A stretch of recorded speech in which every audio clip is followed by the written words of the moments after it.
주시는 말씀 같이 보겠습니다. 갈라디아서 5장 16절부터 26절까지 말씀입니다. 내가 이르노니 너희는 성령을 따라 행하라. 그리하면 육체의 욕심을 이루지 아니하리라.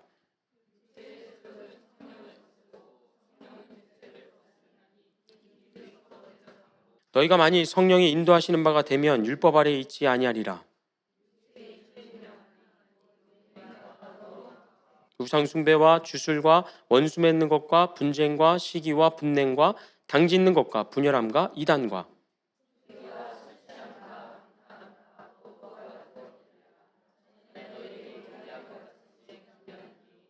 오직 성령의 열매는 사랑과 희락과 화평과 오래 참음과 자비와 양성과 충성과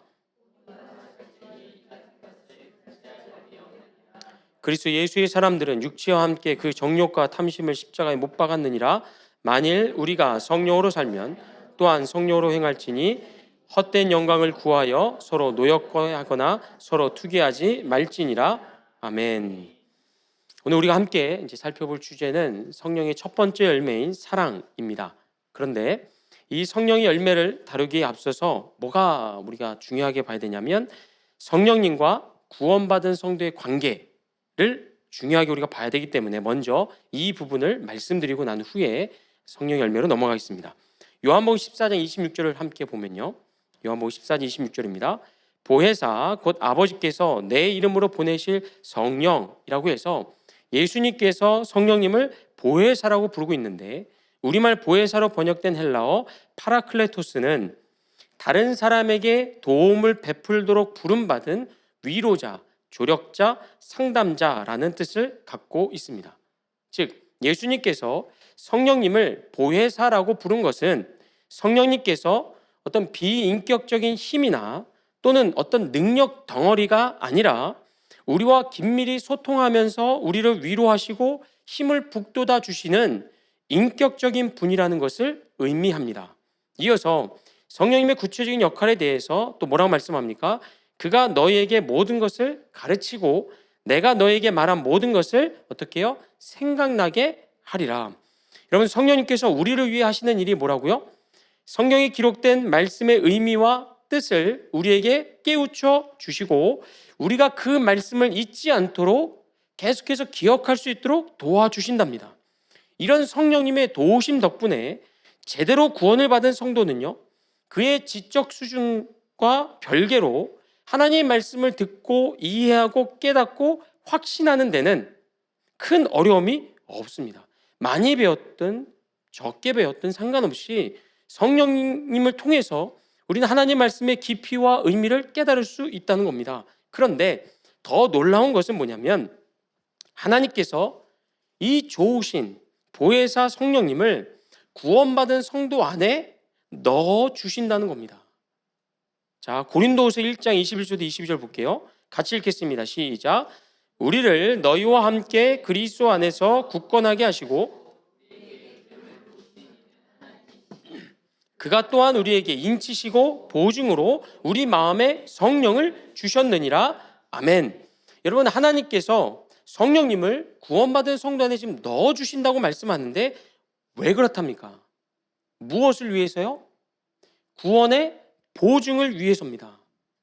다시 말하면 구원받은 성도들의 처지와 형편, 그들의 감정과 느낌을 초월해서 확실히 구원받았다는 것을 보증하기 위해 하나님께서 우리 성도 안에 성령님을 넣어주신다는 겁니다. 따라서 성령님이 내주하시는 참된 성도는 이론적으로 봤을 때 24시간 어떻게 해요? 성령님과 동행하면서 흔들림 없는 구원의 확신을 가질 뿐만 아니라 말씀의 더 깊은 깨달음과 이해를 신앙생활을 하면 할수록 시간이 길어지면 길어질수록 그런 이해를 더 가질 수가 있습니다. 그리고 이 모든 성령의 역사를 통하여 궁극적으로는 구원받은 성도는 시간이 가면 갈수록 하나님의 말씀에 더욱 순종할 수 있습니다. 왜냐하면 우리 안에 계시는 성령님께서 쉼 없이 우리를 위로하시고 힘을 북돋아 주시고 하나님의 말씀으로 우리의 영을 깨우시고 채워주시기 때문입니다. 그러나 이론적으로는 그런데 정작 우리의 현실은 어떠냐 말이죠. 예수 믿고 구원받은 것이 너무나 분명하고, 또 성령님이 내 안에 계셔서 성령님과 함께 24시간을 동행함에도 불구하고 정작 우리의 삶 속에서 100% 하나님 말씀에 순종하는 것은 결코 쉽지 않습니다. 제 경우만 봐도 제가 과거 중고등학교 시절에 여름 수련의 마지막 날이 되면 보통 어떻게 하죠? 밤 늦게까지 기도합니다. 그래서 그때 기도하면서 은혜를 많이 체험합니다. 그러면서 어떤 다짐을 하게 됩니까? 하나님, 이제 제 삶을 하나님께 드리겠습니다. 하나님 말씀대로 살겠습니다. 죄와 싸워 이기겠습니다. 막 두 주먹을 불끈 쥐고 이를 막 악물죠. 잇몸이 가라앉을 때까지 막 악물면서 집으로 돌아옵니다. 근데 어떤 일이 벌어집니까? 수련회 때 받았던 그 큰 은혜를 홀랑 까먹는데 작심삼일이 아니라 그보다 더 빨리 잊을 때도 있다는 겁니다. 막 수련회 그 장소에서는 부모님께 효도하고 부모님 말씀 잘 들을 거고 그리스도의 사랑으로 친구들과 가족들을 사랑하고 품어주겠다 다짐하고 또 다짐하지만 막상 삶 속으로 들어오게 되면 툭하면 반항하고 삐지고 매일같이 형제들과 부딪히면서 그러면서 절망했던 기억이 있습니다. 그때 저는 그렇게 생각했어요. 제가 좀 더 크면, 어른이 되면 죄의 유혹을 이길 수 있으리라고, 더 하나님 말씀에 순종하는 게 수월해질 거라고 그런 생각을 했었습니다. 하지만 어른이 되고 난 뒤에도, 심지어 제가 목사 안수를 받고 목회를 하고 있는 중에도 여전히 제 안에서의 그 불순종과 거짓됨을 끊어내지를 못했다는 겁니다. 그래서 중요한 건 저만 그런 게 아니라 위대한 전도자였던 사도 바울도 마찬가지였다는 거죠. 바울은 이런 고민, 이런 괴로움에 대해서 로마서 7장에 보면 이렇게 토로합니다. 한번 볼까요? 로마서 7장 21절. 그러므로 내가 한 법을 깨달았노니 곧 선을 행하기 원하는 나에게 악이 함께 있는 것이로다. 내 속사람으로는 하나님의 법을 즐거워하되 내 지체 속에서 단 한 다른 법이 내 마음의 법과 싸워 내 지체 속에 있는 죄의 법으로 나를 사로잡는 것을 보는도다. 오라, 나는 공고한 사람이로다. 이 사망의 몸에서 누가 나를 건져내랴. 아멘. 여러분, 사도 바울이 신앙생활을 하면서 아주 뼈저리게 깨달은 것 하나가 있다고 합니다. 그게 뭡니까? 말씀에 대한 순종과 거룩한 삶이 저절로 되지 않는다는 겁니다. 분명 나는 선을 행하기를 원하고 내 속사람은 하나님의 법을 즐거워하건만 정작 삶 속에서는 계속되어지는 불순종과 넘어짐 때문에 괴롭다는 겁니다. 이런 일이 반복되면서 바울이 결국 뭐라고 고백합니까?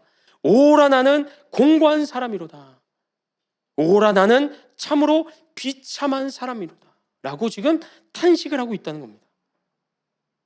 대체 왜 이런 갈등과 고민, 괴로움이 성도에게 있을까요? 앞서 말했듯이 보혜사 성령님과 24시간 동행하면서 성령님의 보호와 도우심을 받음에도 불구하고 왜 구원받은 성도들이 죄의 유혹과 불순종의 허물에서 자유롭지를 못할까? 왜 그걸 아예 끊어내지를 못할까? 그 이유는 우리 육체가 가진 한계가 있기 때문입니다. 뭐냐면 우리 육신이 죄에 오염되어 있기 때문입니다. 우리가 예수님을 믿고 구원받을 때 우리의 영은요, 갓난아기로 다시 태어납니다. 그런 다음에 그리스도의 장성한 분량으로 우리의 영은 자라갑니다. 그래서 구원받음을 영어로 뭐라고 합니까? born again이라고 하는 거예요. 다시 태어나는 겁니다, 우리의 영이. 그리고 거듭남이라고도 부릅니다. 하지만 영과 달리 우리의 육체는요, 구원받고 난 후에도 여전히 죄에 오염되어 있습니다. 때문에 죄의 싹슨 사망이라는 로마서 6장 23절 말씀처럼 우리의 육체는 언젠가 반드시 죽음을 맞이하게 됩니다. 만약에 우리가 구원을 받을 때 우리의 영만 아니라 우리의 육체도, 우리의 육체에 새겨진 모든 죄의 흔적과 얼룩들이 싹 제거되어지고 깨끗해진다고 한다면 어떤 일이 벌어질까요? 구원받은 성도는 죽음을 경험하지 않고 이대로 그냥 이 모습 이대로 영생할 수 있습니다.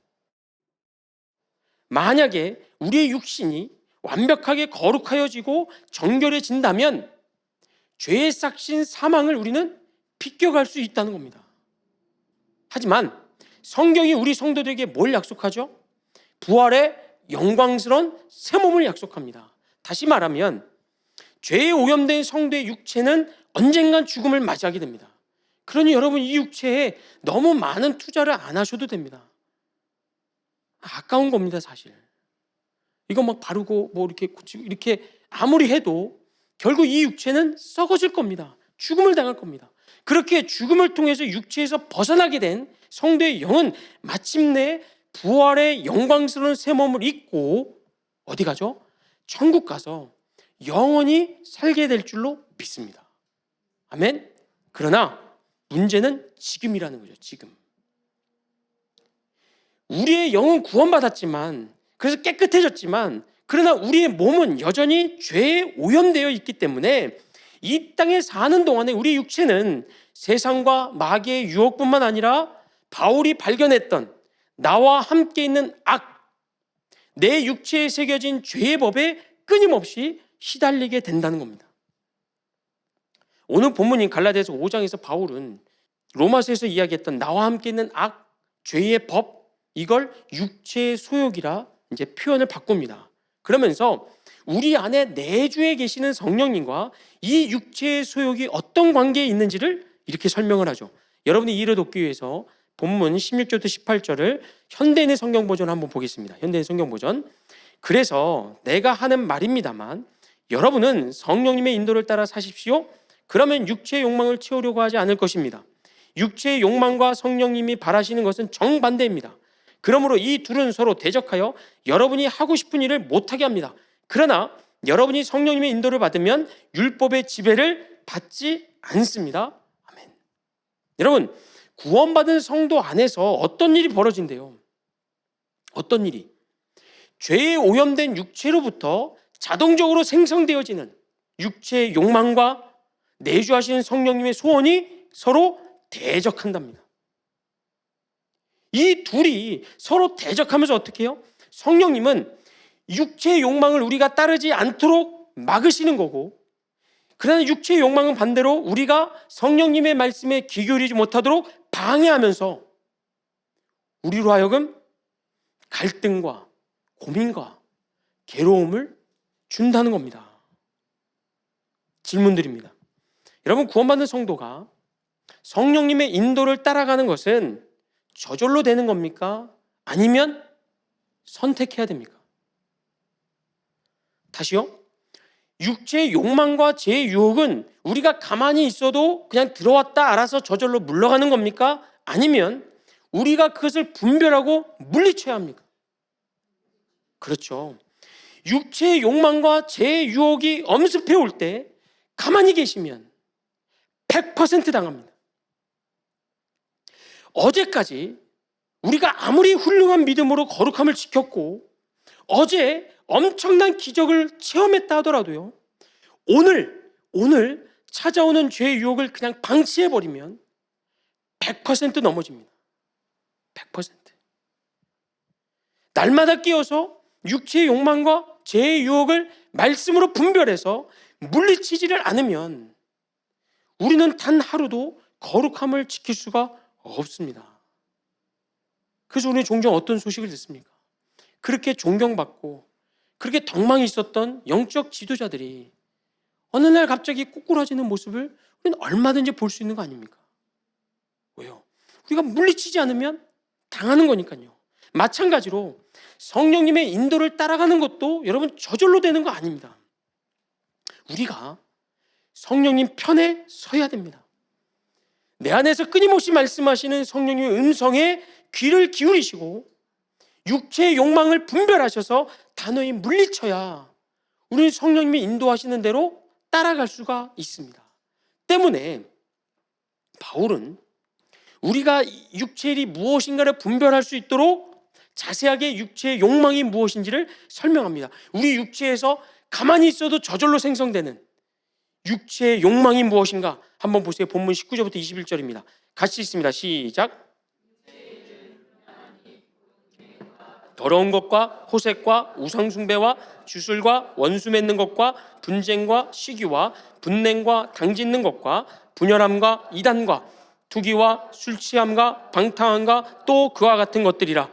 전에 너에게 경계한 것 같이 경계하노니 이런 일을 하는 자들은 하나님의 나라를 유업으로 받지 못할 것이요. 아멘. 이 말씀을 읽다 보면 어떤 분들은 다른 것보다 여기에 꽂히는 분들이 있어요. 21절 마지막 부분이요. 이런 일을 하는 자들은 어떻게 해요? 하나님의 나라를 유업으로 받지 못할 것이다.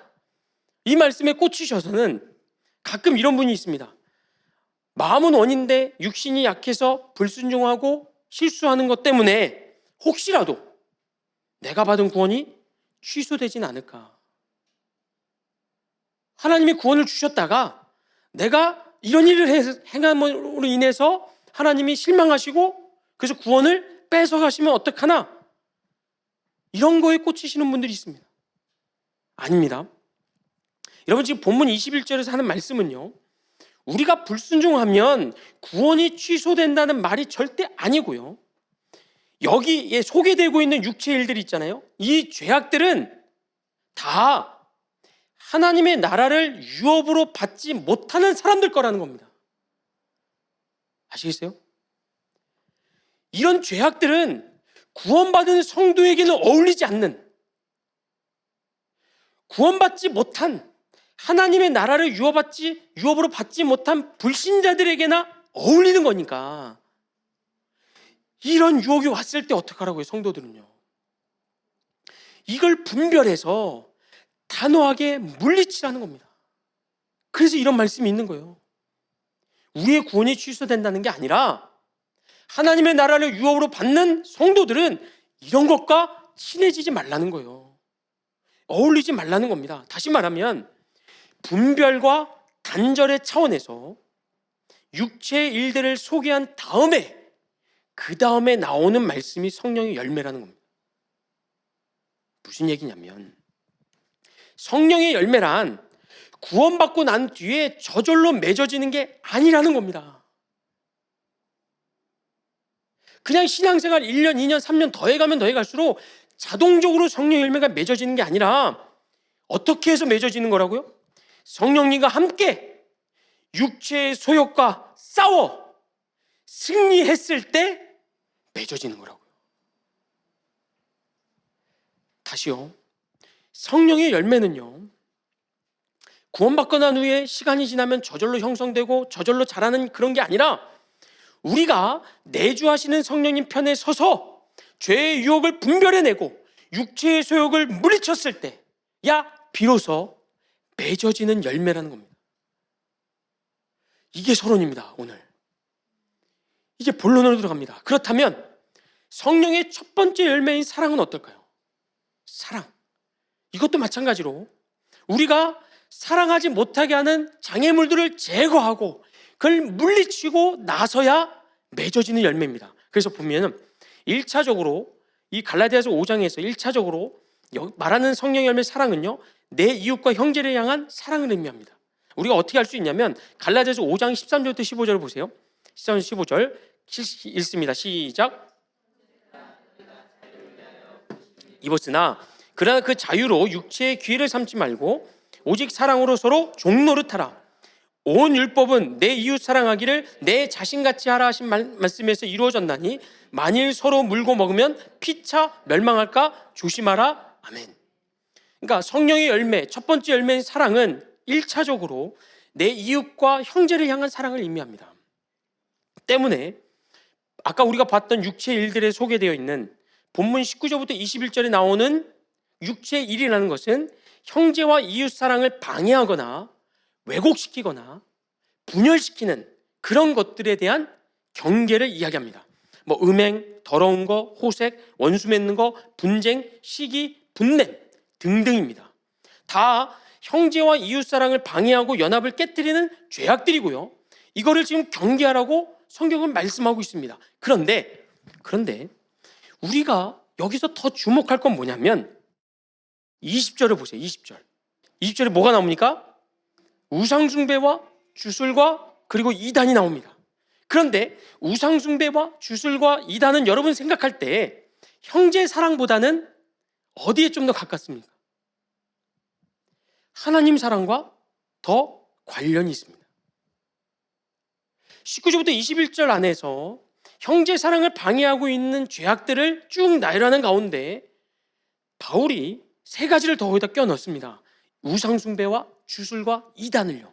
근데 이거는 사실 생각해 보면 이웃사랑보다는 하나님 사랑과 관계된 것인데 이걸 여기 넣었다는 거죠. 왜 그럴까? 왜 그럴까? 그것은 형제 사랑은 곧 하나님 사랑과 하나 되기 때문입니다.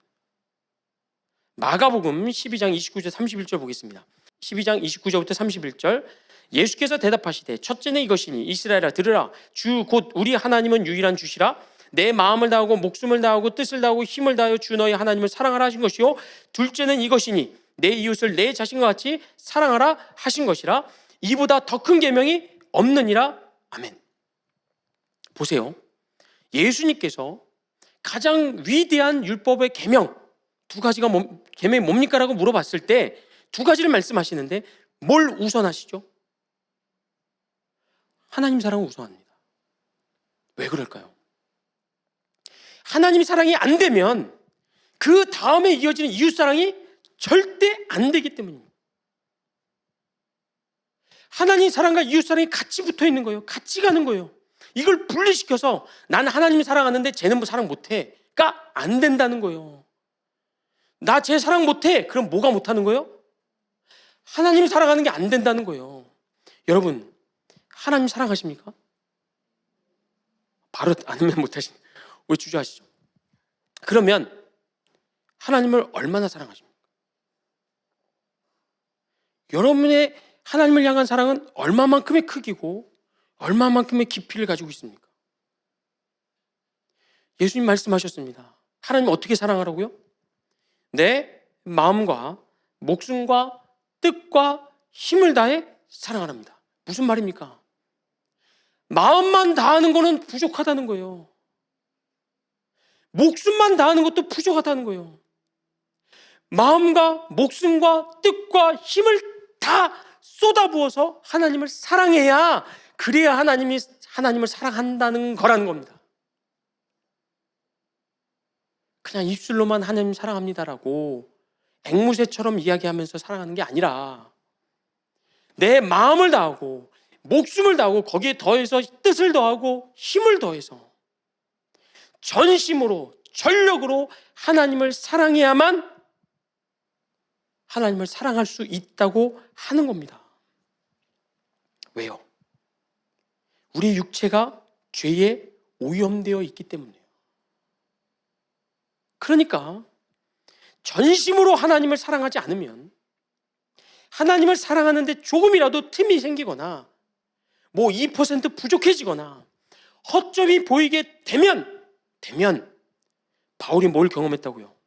내 지체 속에서 한 다른 법이 귀신같이, 어울리는 단어는 아니지만 정말 귀신같이 그걸 알아서 어떻게 해요? 나를 죄의 법으로 사로잡아간다는 겁니다. 전심으로 하나님을 사랑하지 않으면 어떻게 된다고요? 죄의 법에 사로잡히게 된다고요. 뭐 아니면 도라고요. 99% 사랑하는 게 아니라고요. 100% 사랑해야 하나님을 사랑할 수 있다는 겁니다. 그리고 하나님을 100% 사랑해야 뭐가 이어지는 거예요? 이웃사랑이 이어진다고요. 진단해보자 이겁니다. 오늘날 우리 교회 안에 사랑이 있습니까? 이웃을 향한 사랑이 정말 차고 넘칩니까? 세상에서 버림받고 손가락질 받고 욕먹고 비난받는 사람들이 이곳에 와서 정말로 사랑을 경험하고 이게 사랑이구나, 이게 사랑이구나를 체험할 수 있을 만큼 여러분 우리 교회 안에 사랑으로 충만합니까? 물론 충만하신 분들도 계실 거예요. 그러나 만약에 내가 그런 사랑으로 충만하지 못하다면 뭐가 문제가 있는 겁니까? 상대방이 사랑받을 자격이 없어서가 아닙니다. 지금 내가 하나님을 제대로 사랑하고 있지를 못하는 거예요. 마음과 목숨과 힘과 뜻을 다해 사랑하지 못하기 때문에 내 이웃을 사랑할 수 없다는 겁니다. 물론 넘어질 때도 있습니다. 사랑하지 못할 때 있어요. 괜찮습니다. 그것 때문에 구원이 취소되는 것은 아닙니다. 또 여전히 성령님이 우리 안에 계십니다. 그러니까 설사 우리가 넘어지더라도, 설사 우리가 누군가와 원수짓더라도 여러분 너무 막 자책하시거나 난 구원받을 수 없어, 나 하나님의 자녀가 될 자격이 없어라고 막 그렇게 하지 마시고 다시 일어서시기 바랍니다. 그리고 뭐부터 하시라고요? 그 사람에게서 사랑받을 만한 조건을 찾는 게 아니라, 그래도 얘가 나랑 뭐 맛있는 거 나눠 먹으면 내가 사랑해 줄게, 뭐 나랑 같은 걸 좋아하면 사랑해 줄게, 조건을 찾는 게 아니라 뭘 하시라고요? 내가 지금 하나님을 얼마나 사랑하고 있는가를 먼저 점검해 보셔서 다시 돌아오시면 되는 겁니다. 하나님을 전심으로 사랑하게 되면 우리는 이웃을 사랑할 수 있습니다. 내 인격의 한계, 내 인내심의 한계를 뛰어넘어서 사랑할 수 있습니다. 마지막으로 오늘 본문 16절 말씀을 함께 읽고 마치려고 합니다. 같이 읽어보겠습니다. 시작. 내가 이르노니 너희는 성령을 따라 행하라. 그리하면 육체의 욕심을 이루지 아니하리라. 아멘. 할 수 있습니다. 하나님을 전심으로 사랑할 수 있고 내 이웃을 내 몸같이 사랑할 수 있습니다. 어떻게 하면요? 내 안에 계신 성령님, 그분과 여러분 늘 소통하시고 그분의 말씀에 귀 기울이시고 그분의 위로에 힘을 얻으셔서 다시 일어서시면 됩니다.